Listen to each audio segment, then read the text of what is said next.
ପିଙ୍କି କର ଆଜି କଣ ମେନୁ? ବନ୍ଧାକୋବି ଘାଣ୍ଟ ଆଉ ପିଆଜ ସାଇଁ ପତୁଆ। ଆଉ ଶୁକ୍ରବାରଟାରେ କିଛି ଆଇଁଷ ପାଣି କଲନି?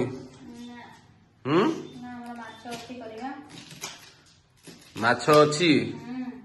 କେତେ ପିସ୍ ଅଛି? 2 ପିସ୍। ଆଉ 2 ପିସ୍ ରେ କିଏ କିଏ ଖାଇବ? ନା ନା ମୁଁ ମାଛ ଫାଛ ଖାଇବିନି, ସେ ବାସି ମାଛ। ବାସି ମାଛ ଖାଇବିନି, ମୁଁ ପଳଉଛି ଶ୍ୱଶୁର ଘରକୁ ହେଲା।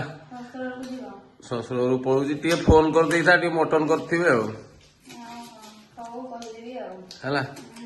ମହାପାତ୍ର ବାବୁକୁ ଟିକେ କହିଦେ ମଟନ ଟିକେ କରିଥିବେ ଆଉ ହେଲା। ହଁ ହଁ ହଁ ଚାଲାକ, ମୁଁ ଜନ୍ମରୁ ଚାଲାକ ଆଉ। ହଁ ତୁ ଟିକେ ଫୋନ କରିଦେବୁ ହେଲା।